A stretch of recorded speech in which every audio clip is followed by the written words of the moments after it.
नमस्कार, मैं हूं रवि कैंथरा। एचएनएम पर वक्त है 3 बड़ी खबरों का। पहली बड़ी खबर से शुरुआत करते हैं। उत्तराखंड के पहाड़ों में सुविधाओं का भारी अभाव है, जिसे दूर करने के लिए प्रदेश की सरकार लगातार कोशिश कर रही है। राज्य के स्वास्थ्य मंत्री धन सिंह रावत ने कहा कि पौड़ी समेत राज्य के भी कई जिलों में डॉक्टरों और सरकारी स्कूलों में शिक्षकों को भरने पर लगातार काम जारी है। इस रिपोर्ट में देखिए।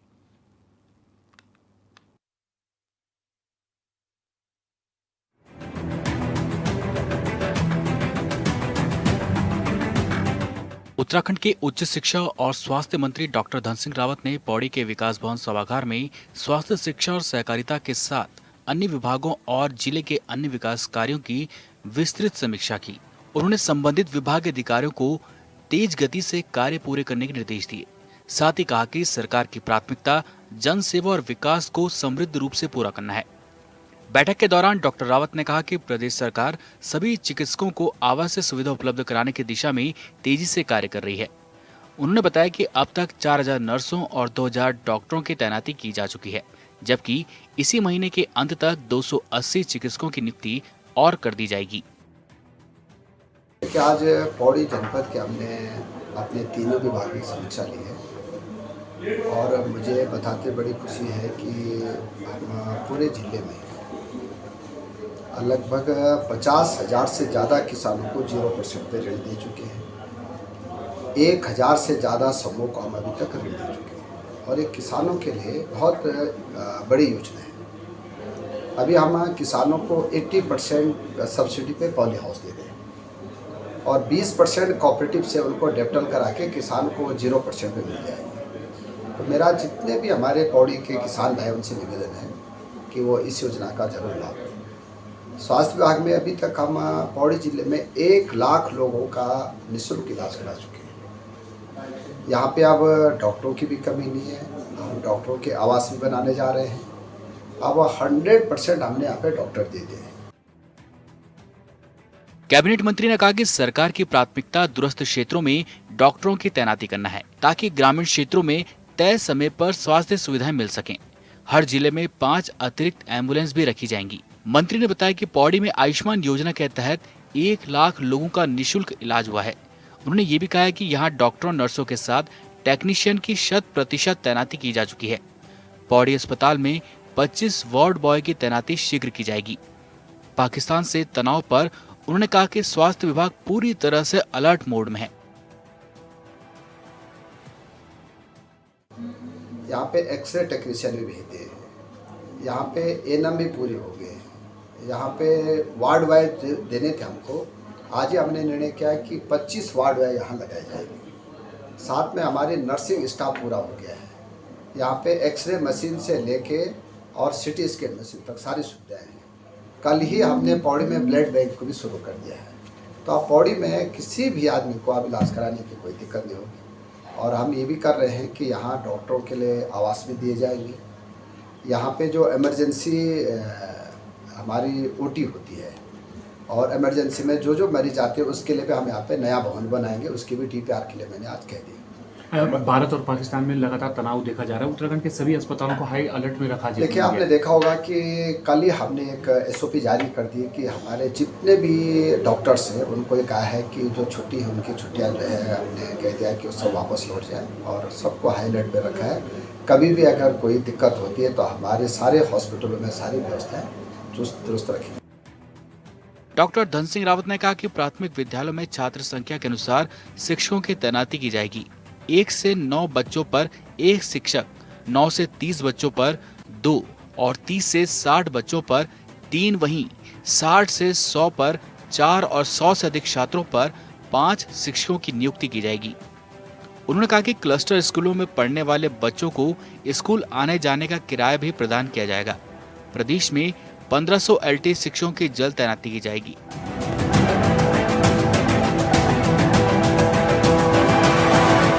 पौड़ी से एचएन 24/7 के लिए जय ममगई की रिपोर्ट। पौड़ी से हमारे संवाददाता जय मंगा इस वक्त फोन लाइन पर हैं। जय, उत्तराखंड में स्वास्थ्य व्यवस्थाओं को बेहतर करने के हमेशा ही दावे किए गए, लेकिन फिर भी हमने देखा कि बहुत सारी जगह पर कमियां उजागर हो जाती हैं। एक बार फिर से यह दावा किया जा रहा है। इस बैठक के क्या मायने हैं और क्या महत्वपूर्ण चीजें? देखिए रवि, सबसे पहले तो मैं आपके संज्ञान में बात लाना चाहूंगा कि अभी जो भारत पाकिस्तान का तनाव को देखकर जो धन सिंह रावत जी ने शिक्षा के प्रति हर हर विभागीय अधिकारी के साथ समीक्षा बैठक की है, उसमें काफी हद तक जो है इन्होंने कुछ घोषणाएं या पिछले कार्य को गिनवाया। पर कभी अभी जैसा आपने कहा कि स्वास्थ्य को लेकर जो बात हो रही है, स्वास्थ्य का देखा जाए तो पिछली जो बरसात थी, जो आसमानी कहर लोगों के ऊपर टूटा था, वहाँ भी धन सिंह रावत जी का पैदल दौरा हुआ था। वहाँ भी जो है डंडी कंडी के सारे ही मरीजों को ले जाया जाता है। कम से कम जो 6 से 7 किलोमीटर लोगों को जो है काफी वो झेलना पड़ता है स्वास्थ्य के प्रति। तो अभी फिलहाल जो है कई जगह ऐसे हैं जनपद के अंदर की या पूरे उत्तराखंड राज्य के अंदर लगाई है जहाँ पे कि अभी तक स्वास्थ्य को लेकर अभी ठीक ठाक नहीं है जी। बिल्कुल ठीक कह रहे हैं आप जय। और इस बीच भारत और पाकिस्तान का जो तनाव है, देश में जो चीज़ें चल रही हैं, उसमें ये भी कहा गया, मुख्यमंत्री ने भी खुद बैठक की, उन्होंने कहा कि स्वास्थ्य व्यवस्थाओं को बेहतर रखें, दुरुस्त रखें और अलर्ट मोड पर रखें। इसको लेकर क्या कुछ कहा जा रहा है, खासतौर पर पहाड़ी इलाकों में? जय, ठीक है, जय तक आवाज़ नहीं पहुंच पा रही, तो आपको बता दें कि पहाड़ी क्षेत्रों में सुविधाओं के भारी अभाव के बीच ये बैठक महत्वपूर्ण हो जाती है। और उस वक्त भी जब देश की और प्रदेश की में भारत पाकिस्तान के तनाव के बीच मुख्यमंत्री ये कह रहे हों कि यहाँ पर बहुत महत्वपूर्ण हो जाता है स्वास्थ्य विभाग का अलर्ट रहना और सभी व्यवस्थाओं को चाक चौबंद रखना। तो विकास कार्यों की भी विस्तृत समीक्षा यहाँ पर की गई है। और इस बैठक में ये भी कहा गया कि पहाड़ों पर बहुत सारी चीज़ें हैं जो आने वाले वक्त में बदल जाएंगी।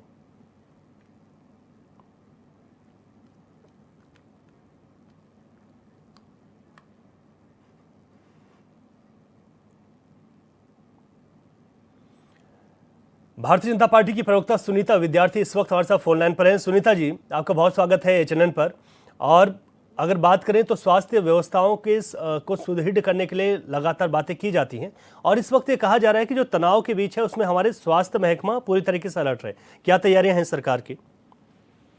जी बिल्कुल, देखिए आज इस प्रकार से अंतर्राष्ट्रीय नर्सेज दिवस में हमने जो नर्सेज के लिए भी एक मैं कहूंगी कि सरकार द्वारा जो है नर्सिंग क्षेत्र को सशक्त बनाने के लिए लगातार प्रयासरत है। और चाहे हम प्रशिक्षण की बात करें, उनकी गुणवत्ता की बात करें और वेतन संबंधित जो सुधार हैं या उनकी कार्यस्थितियों का जो भी सुदृढ़ीकरण है, उसको लेकर उनके विकास के लिए जो नए आयाम है वो सरकार द्वारा किए जा रहे हैं। और हमारी जो स्वास्थ्य विभाग की तैयारियां जो है, चाहे चारधाम यात्रा है और चाहे हमारे तमाम जो संबंधित विभाग हैं, प्रत्येक तरीके से जो है हर जगह स्वास्थ्य संबंधी सुविधाएं देने के लिए तत्पर हैं। और किसी भी प्रकार की जो कमी है वो कहीं नहीं आने दी जाएगी। जहाँ पे थोड़ा बहुत कहीं पे किसी चीज की समस्या आती है, तुरंत उसका समाधान किया जा रहा है। और स्वास्थ्य विभाग जो है अलर्ट मोड पे है, क्योंकि कहीं पे ब्लड डोनेशन कैंप की व्यवस्था की जा रही है, कहीं पे जो है नर्सिंग से संबंधित सारे जो प्रावधान है वो होने चाहिए। इस तरीके से सभी प्रावधानों को सरकार की ओर से देखा जा रहा है और उसकी लगातार समीक्षा बैठक चल रही है। माननीय डॉक्टर धन सिंह रावत जी खुद मॉनिटरिंग इसकी कर रहे हैं। ठीक है, आप कह रहे हैं कि जो तमाम व्यवस्थाएं उनको चाक चौबंद बनाने रखने की पूरी कोशिश सरकार की तरफ से है और यही वजह है कि यहाँ पर स्वास्थ्य मंत्री ने भी बैठक की है। सुनीता जी, क्योंकि लगातार ये कहा गया कि खासतौर पर पहाड़ी इलाके अगर देखें तो वहाँ पर स्वास्थ्य सेवाओं को दूर दराज के इलाकों तक पहुँचाना अभी भी एक बड़ी चुनौती है। इस पर सरकार के कदम किस तरीके से आगे बढ़े, अगर हम मौजूदा सिचुएशन से हटकर बात करें पहाड़ों पर? देखिए, निश्चित रूप से ग्रामीण जो क्षेत्र है वो कहीं ना कहीं स्वास्थ्य संबंधी बहुत सारी समस्याओं से जूझता है। जी। और कई जगह पे जो व्यवस्थाएं हैं वो हमारी नहीं पहुंच पाती है। ये भी एक हमारे को चुनौतियों का सामना हमको करना पड़ता है। तो ऐसा नहीं है कि प्रत्येक कोने में हम लोग हैं, लेकिन प्रत्येक कोने में पहुंचने के लिए सरकार तत्पर है। और हमारी कोशिश ये रहती है कि हर जगह हम स्वास्थ्य संबंधी सुविधाएं जो हैं वो वहां तक पहुंचाएं, ताकि उन लोगों को है जो आपको देख रहे हैं कि डंडी कंडी का प्रयोग करना पड़ता है, कई बार बुजुर्गों को लाने के लिए कई समस्याओं का सामना करना पड़ता है और आए दिन ऐसी चीजें वायरल होती हैं। तो हमारी कोशिश ये है कि उन समस्याओं से निपटने के लिए नजदीकी जो चिकित्सा केंद्र है या तमाम सुविधाएं जो स्वास्थ्य विभाग की ओर से उपलब्ध करवाई गई हैं उन पर हम फोकस करें। तो हमारा प्रयास ये है कि कहीं से ऐसी कोई हम लोगों को शिकायत मिलती है तो तुरंत हम समाधान की ओर जाएं और नजदीकी कितना हम क्राउड मैनेज कर सकते हैं, कितना ग्रामीण क्षेत्रों में सुविधाएं पहुंचा सकते हैं, इसी विषय में आज डॉक्टर धन सिंह रावत जी की भी जो बैठक हुई, जिसमें नर्सिंग का खासकर उन्होंने जो रोल बताया, वो इसलिए महत्वपूर्ण है क्योंकि स्वास्थ्य विभाग की रीढ़ की हड्डी नर्सिंग क्षेत्र होता है। तो इसमें और ज्यादा मजबूती कैसे लाएं, स्वास्थ्य संबंधी जो उपकरण हैं, जो इंस्ट्रूमेंट्स हैं या संबंधित जो हमारे लैब्स में जो प्रोडक्ट्स होते हैं, उनकी व्यवस्था किस प्रकार से हर क्षेत्र में की जाए, चाहे सीमांत क्षेत्र है, चाहे हमारे ग्रामीण सुदूर क्षेत्र हैं, वहाँ पे हम किस माध्यम से पहुंचे और जनता को हम पूरा लाभ उनको दिला पाए। आपने देखा कि हमारी जो हेली सेवा है उसके माध्यम से भी हम काम कर रहे हैं। ड्रोन व्यवस्था भी हमने दवाइयां पहुंचाने के लिए की है और लगातार डॉक्टर आपके द्वार वाले अभियान में भी हमारी सरकार जो है बहुत बेहतरीन कार्य कर रही है। और कुछ ऐसे इलाके हमने अभी फोकस उन पे किया है जहाँ पे आने जाने की जो प्रॉपर व्यवस्था नहीं थी, तो वहाँ ड्रोन के माध्यम से हम वहाँ पे सुविधाएं पहुंचा रहे हैं। तो सरकार का एक बहुत बेहतरीन मैं कहूंगी कि कदम है जिससे आधुनिक टेक्नोलॉजी का इस्तेमाल करके हम जनता तक पहुंच रहे हैं। जी डॉक्टर सुनीता जी बने रहेगा, क्योंकि कांग्रेस का पक्ष ले लेते हैं। इस वक्त हमारे साथ आशीष सैनी जी जुड़ गए हैं, जो कि कांग्रेस के प्रवक्ता हैं, वरिष्ठ नेता भी हैं। आशीष सैनी जी, आपका स्वागत है एचएनएन पर। स्वास्थ्य, शिक्षा समेत कई विभिन्न मुद्दों को लेकर मंत्री धन सिंह रावत बैठक करते हैं और ये दावा किया जाता है कि जिलों में डॉक्टरों की तैनाती पूरी तरीके से की जाएगी और इसको निर्देश भी दिए गए हैं। इसके अलावा उन्होंने ये भी कहा कि शिक्षा के क्षेत्र में भी अब कहीं पर भी कोई कमियां न देखने को मिले और स्वास्थ्य इस वक्त बहुत महत्वपूर्ण भी है, जिस तरीके से तनाव बना हुआ है। तो इन तमाम चीज़ों के बीच क्या तैयारी आप देखते हो? इस बैठक के कितने मायने हैं, कितना महत्वपूर्ण है? देखिए, बैठक क्योंकि दोनों उन महत्वपूर्ण विषयों पर है, इसके लिए राज्य सरकार का जो वेलफेयर का जो काम है वो सबसे महत्वपूर्ण इन दो पर टिका है, अच्छी शिक्षा और अच्छा स्वास्थ्य। जी सबसे पहले स्वास्थ्य की बात करते हैं तो स्वास्थ्य में जो इन्होंने कहा कि डॉक्टर की तैनाती की जाएगी, तो जब ये भविष्य में कोई के लिए कोई बात बोलते हैं तो भरोसा थोड़ा कम होता है। जो हमारे अस्पताल जो वर्तमान में है उन्हीं में बहुत सारी चीजों की आवश्यकता है, बहुत सारे जो फार्मासिस्ट है, रेडियोलॉजिस्ट है, उन्हीं की आवश्यकता है और साथ में नर्सिंग स्टाफ। तो वो जो आवश्यकता है वो पूरी नहीं हो रही है, भर्ती नहीं निकल रही है। ये निकालेंगे तो जरूर कहीं न कहीं लोग आएंगे। तो स्वास्थ्य में स्थिति है कि कोरोना टाइम के बाद बहुत सी मशीनें और बहुत से अच्छे इक्विपमेंट का खरीद है, बहुत बड़ा बजट खर्च करके, लेकिन आज हालात ये है कि उनको चलाने के लिए ऑपरेटर्स नहीं है वहाँ पर। दूसरा, आप आ जाइए शिक्षा के क्षेत्र में। शिक्षा के क्षेत्र में जो निजी स्कूल है उनकी फीस को कंट्रोल करने के लिए एक प्रक्रिया बनाई गई थी कि उनके बैलेंस शीट को ऑब्जर्व करके ही उनको फीस बढ़ाने की अनुमति दी जाएगी। लेकिन पिछले 8 साल से लगातार हर साल वो फीस बढ़ाते हैं और एक बार भी कोई जो ऑडिट होना था इनकी बैलेंस शीट का, जिसके अनुसार जो वहाँ पे शिक्षक कार्य करते हैं उनकी तनख्वाह और साथ में जो फीस निर्धारण समिति है, एनसीईआरटी की बुक लगने का ऑर्डर बहुत पहले आ गया था, लेकिन आज भी एनसीईआरटी के अलावा प्राइवेट ऑपरेटर अलग बुक लगा रहे हैं। सरकारी स्कूलों के हालात ये है कि नैनीताल में एक अकेला बच्चा 10th क्लास में और वहाँ पे टीचर और एक अकेला बच्चा, और वो अकेला बच्चा भी फेल हो। तो आप इसके 3-4 सैंपल से लगा सकते हैं कि अभी सरकार की जो गंभीरता है वो केवल बैठक करने तक सीमित है। इसमें भी उन्होंने कोई बहुत महत्वपूर्ण स्टेप ना तो उठाए हैं और ना ही उठाए जाने की कोई मंशा मुझे लग रही है। ठीक है, आप कह रहे हैं कि जो सरकार कह रही है, हालांकि इसके लिए थोड़ा सा इंतजार करना पड़ेगा, जो बैठकें हो रही हैं उसके बाद कितनी स्थिति बदलती है ये महत्वपूर्ण है। और उन स्थितियों को जब बदलते हुए हम देखेंगे तो उसमें ये देखा जाएगा कि जो सरकार के दावे हैं वो धरातल पर कितने उतरे। डॉक्टर सुनीता जी, आशीष सैनी जी, आपका शुक्रिया हमारे साथ जुड़ने के लिए। आगे बढ़ते हैं, आज की दूसरी बड़ी खबर की बात करेंगे। उत्तराखंड की राजधानी देहरादून की 129 मलिन बस्तियां हैं, जिनमें एक अनुमान के मुताबिक 40,000 से ज्यादा घर हैं, जिससे विस्थापन को लेकर बैठकें की जा रही हैं। लेकिन क्या इतनी बड़ी आबादी का विस्थापन संभव लगता है? दून के जिलाधिकारी का इस पर क्या कहना है, इस रिपोर्ट में देखें।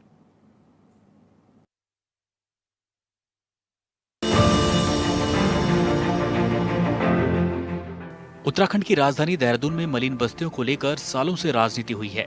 कई बार एनजीटी और हाईकोर्ट ने अतिक्रमण पर कार्रवाई के आदेश दिए, लेकिन अब तक बहुत ज्यादा कार्रवाई नहीं हो सकी। अब देहरादून के जिलाधिकारी ने कई विभागों के साथ बैठक की, जिसमें उन्होंने विभागों के साथ मलिन बस्तियों में रहने वालों के विस्थापन पर चर्चा की। हमारी राज्य सरकार का, ऑनरेबल सीएम का ये जन भाव है और ये स्पिरिट है कि हमारे जितने भी स्लम एरियाज हैं, स्लम ड्वेलर्स हैं, उनको एक डिग्निफाइड लाइफ जीने का मौलिक अधिकार है। तो जो ऐसी कंडीशंस में जहाँ पर भी स्थित हैं, वो किसी न किसी मजबूरी के चलते वहाँ पर रेजिडेंट हैं। तो ये दायित्व है कि पर्यावरण को भी बचाना है, और जो हमारे रिवर बेड्स हैं जहाँ पे अपेरेंटली अगर पॉल्यूशन हो रहा है, उनका फ्लो ऑब्स्ट्रक्ट हो रहा है, तो उनको भी कंजर्व करना है, और साथ ही साथ जो ह्यूमन लाइफ है इन स्लम एरियाज, उसको एक डिग्निफाइड लिविंग देनी है। बैठक में जानकारी देते हुए डीएम संविन बंसल ने बताया कि हमारी राज्य सरकार और सीएम का विजन है कि मरीन बस्तियों में रहने वालों को बेहतर जीवन जीने का अधिकार है, उनको भी सभी मूलभूत सुविधाएं मिलनी चाहिए। उन्होंने कहा कि जो लोग वहां कोई मजबूरी में रह रहे हैं, उनको भी बचाना है और पर्यावरण को भी बचाना है। इसमें हमारे जो कंसर्न्ड स्टेक होल्डर डिपार्टमेंट्स हैं, नगर निगम, एमडीडीए, इरिगेशन, सो इन सबको हमें एक प्लेटफॉर्म पर लाकर एक ऐसा प्लान तैयार करना पड़ेगा कि जब हम इनको यहाँ से डिस्प्लेस करें, तो रिहेबिलिटेशन प्लान भी हमारा साथ ही साथ रेडी हो। और इसमें कहीं ना कहीं पर एडमिनिस्ट्रेशन को has to come forward state government के निर्देश पर, इसलिए ये कवायद शुरू की गई है। हमारे जैसे भी कोर्ट के ऑर्डर्स हैं, हमारे नियम कानून हैं, रेगुलेशंस हैं, उनके दायरे में रहते हुए ये प्रयास कर रहे हैं कि स्लम एरियाज को हम डिस्प्लेस करते हुए अच्छी जगह पे उनको सुविधाएं दें, और जिससे उनके आने वाली जनरेशन्स को एक अच्छी लिविंग मिले, अच्छी डेवलपमेंट मिले। और जो हमारे रिवर फ्रंट एरियाज हैं, स्ट्रीम्स हैं, नाले हैं, गधेरे हैं, ये थ्रू रहें, they should sell through clearly, और इसमें किसी भी तरह का कोई पोल्यूशन ना हो। दरअसल उत्तराखंड की राजधानी देहरादून में कुल 129 मरीन बस्तियां चिन्हित हैं, जिनमें 40,000 से ज्यादा घर बने हुए हैं। हैरानी की बात यह है कि ज्यादातर मकान रिस्पना और बिंदाल नदियों के फ्लड जोन में बने हैं, जिसे लेकर कई बार हाईकोर्ट ने चिन्हित कर कार्रवाई के आदेश तो दिए, लेकिन इसमें बहुत ज्यादा कार्रवाई नहीं की गई। अब विस्थापन की चर्चा की जा रही है। Bureau report, HN 24/7।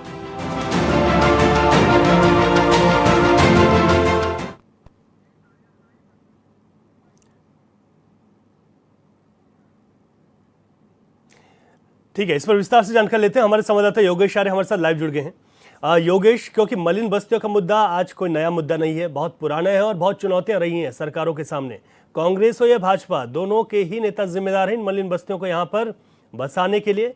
हालांकि ये भी ज़रूरी है कि जिन लोगों के पास छत नहीं है, वो लोग यहाँ पर कम से कम अपना जीवन जी रहे हैं। लेकिन ये भी सच है कि ये लोग अपनी ज़िंदगी को, जब यहाँ पर भारी बरसात आती है, नदी नालों का जल स्तर बढ़ जाता है, तो उस वक्त ये खतरे के साए में जीते हैं। इस बीच एक बार फिर से चर्चा शुरू हो गई, क्या तैयारियां की जा रही हैं और कैसे विस्थापन होगा? अभी तक कोई प्लानिंग नजर आती है? हाँ देखिए रवि, बिल्कुल जिस तरह से देखा जाए कि जो रिस्पना और बिंदाल नदी के आसपास बसी 129 बस्तियां हैं, मलिन बस्तियां, उनको विस्थापन करने की जो बात है वो लगातार चलती आ रही है। हमने कई दिनों से देखा कि लगातार जो है इसको लेकर के, चाहे एनजीटी हो चाहे हाईकोर्ट हो, लगातार इनको सरकार को चेताने का काम कर रही है। तो वहीं जो है सर्वे भी कराया गया था। सर्वे के दौरान 129 बस्तियाँ थी जिनको कहा गया था कि इस पर जो है आगे कार्रवाई करनी है। और इसी में देखा जाए तो आज इसको लेकर के जिलाधिकारी कार्यालय पर एक बैठक की जाती है, जहाँ पर जो है जल निगम की बात हो, चाहे वो नगर निगम की बात हो, चाहे फिर राजस्व विभाग की बात हो, चाहे सिंचाई विभाग की बात हो, तमाम विभाग के अधिकारी वहाँ पर मौजूद रहे थे। और उसमें ये तय किया जा रहा है कि आखिरकार विस्थापन जो नदी किनारे बसे लोग हैं, जो फ्लड जोन में आते हैं, हाँ, उनको विस्थापन करना है। और विस्थापन करने के दौरान जो है इनको कहाँ पर स्थापित करना है, इसके लिए बड़ी जो है बैठक की गई। उसमें ये अभी तय नहीं हो पाया है कि आखिरकार कौन सी जमीन, हालांकि जमीन खोजने के लिए राजस्व विभाग को कहा गया है, राजस्व विभाग इस पर जमीन खोजेगा जहाँ पर इनको विस्थापित किया जाए। क्योंकि लंबे समय से देखा जाए तो चाहे कांग्रेस की सरकार रही हो चाहे भाजपा की सरकार रही हो, दोनों ही इस क्षेत्र में हुए अतिक्रमण के लिए जिम्मेदार हैं, क्योंकि लंबे समय से अतिक्रमण होता रहा लेकिन सरकारों ने इसके लिए समय पर कोई कार्रवाई नहीं की। तो आज ये बड़ा विकराल रूप ले चुके हैं और ऐसे में जो नदियाँ हैं अगर अपने जो पुराने स्वरूप में आती हैं तो निश्चित तौर पर यहाँ तबाही मच सकती है, क्योंकि पहले से देखा जाए तो यहाँ के लोग जो जिस तरह की जानकारी देते हैं उसके अनुसार काफ़ी लंबे समय पहले जब ये जो नदियाँ हैं अपने स्वरूप में थी तो तब काफ़ी अच्छे रूप में चलती थी और ऐसे में काफ़ी लंबे समय से अगर देखा जाए तो इन नालों में तब्दील हो चुके हैं, छोटे छोटे नाले बन चुके हैं, लोग कूड़ा डालने का काम इसमें करते हैं। लेकिन अब जिस तरह से ये विस्थापन की बात की जा रही है तो ये ठीक है, क्योंकि अगर विस्थापन नहीं किया गया और आने वाले वक्त में स्वरूप जो नदियों ने अपना पुराना लिया तो निश्चित तौर पर बड़ी तबाही मच सकती है और इसके लिए ना तो कहने के लिए कांग्रेस के पास कुछ होगा, ना ही फिर भाजपा के पास कुछ होगा और अधिकारी भी कुछ इस पर बोलने के लिए शायद तैयार नहीं हो पाएंगे। तो देखिए बिल्कुल जिस तरह से अब ये बैठक की गई है, अब देखना यह है कि इस बैठक के बाद जो है किस तरह से जो है जमीन को खोजा जाता है। बहुत महत्वपूर्ण बात की योगेश की, देखना यह है कि इसके बाद क्या होगा। लेकिन यहाँ पर वैध और अवैध का भी एक मसला सामने है। अब अवैध और वैध को लेकर भी कोई सरकार यहाँ पर क्लियर स्टैंड नहीं रखती है। इस वक्त क्या यहाँ पर लग रहा है कि क्या कदम उठा दिया गया है, क्योंकि बरसात तो हो ही रही है, मानसून भी ज्यादा दूर नहीं। हाँ देखिए बिल्कुल जो लगातार जो है देखने को मिल रहा है कि बारिश हो रही है और ऐसे में जो है लगातार मौसम पल पल जो है उत्तराखंड में बदल रहा है और आने वाले वक्त में मानसून शुरू हो जाएंगे और मानसून के कोई दूर नहीं है, क्योंकि जो है अब मई जून से मानसून शुरू हो जाएंगे। उसके बाद जो है हम देखते हैं कि अमूमन बहुत बारिश होती है, उसमें कई नदियाँ ऐसी होती हैं जो लंबे समय तक शांत होती हैं, उसमें उस दौरान जो है काफ़ी वो अपना स्वरूप लेती हैं। तो ऐसे में जिस तरह से कहा जा रहा है कि अब इनके विस्थापन को लेकर के काम किया जाएगा, विस्थापन के लिए ज़मीन खोजनी होगी और ये कोई एक दिन का 2 दिन का प्रोसेस नहीं, इसमें काफ़ी वक्त लगेगा, कई साल लगेंगे इसको विस्थापित करने में। एकदम से विस्थापित कर देना, ये कह देना कि विस्थापन वहाँ पर कर दिया जाएगा, ये बहुत आम कह देना सरल है लेकिन बहुत चुनौतीपूर्ण रहेगा। और इसके साथ ही जिस तरह से कहा जा रहा है कि 2016 के बाद जिन लोगों ने अतिक्रमण किया है उनका क्या होगा, क्योंकि 16 से पहले के लिए ये कहा जा रहा है कि उनके लिए तो विस्थापित किया जाएगा, लेकिन 2016 के बाद जिनको लेकर हाईकोर्ट ने सर्वे कराया था, जिनके निशान लगाए गए थे, उनको लेकर क्या सोचते हैं ये देखने वाली बात होगी। बिल्कुल बिल्कुल ठीक आपने योगेश, बहुत शुक्रिया आपको जानकारी के लिए। आज की तीसरी बड़ी खबर की तरफ बढ़ते हैं। मेरठ के इंचौली के लावड़ इलाके में पुलिस पर महिलाओं के साथ मारपीट करने का आरोप लगा, जिसको लेकर पीड़ित परिवार और ग्रामीणों ने एसएसपी ऑफिस जाकर कार्रवाई की मांग की। फिलहाल मामले की जांच की जा रही है। मारपीट का वीडियो भी सोशल मीडिया पर वायरल है। ऐसे में पुलिस की कार्यशैली पर सवाल उठ रहे हैं। इस रिपोर्ट में देखिए।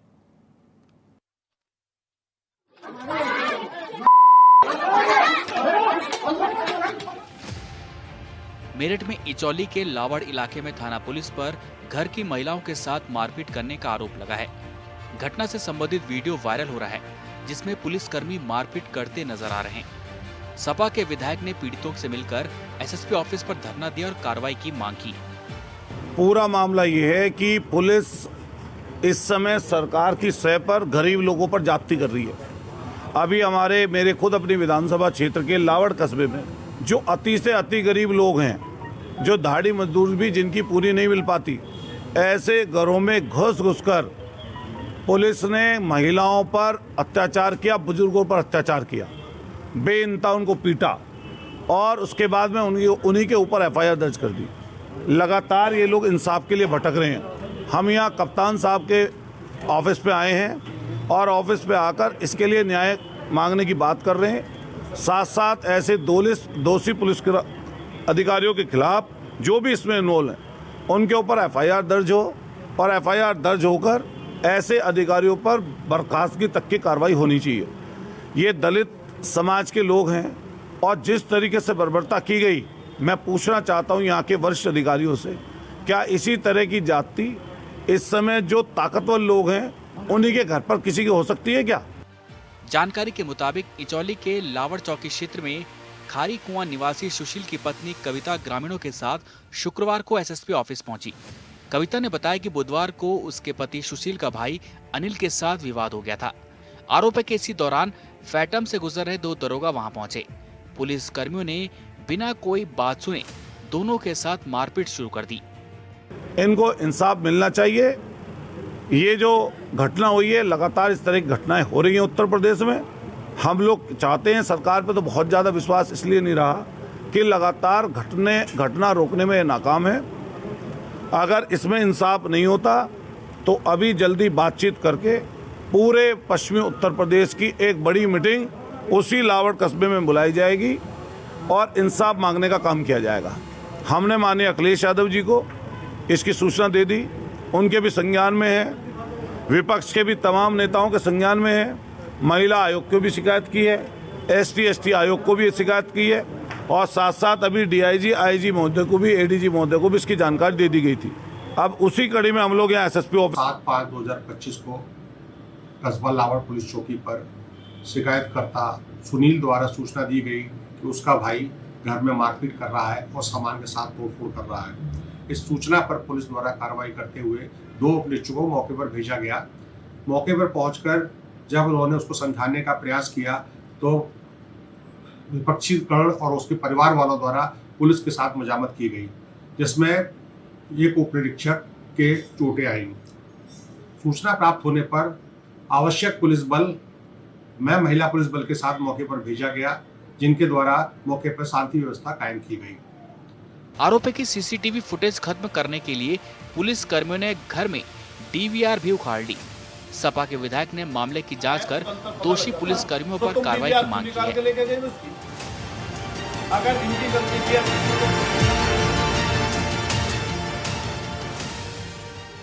मेरठ से HN 24/7 के लिए मनीष परासर की रिपोर्ट।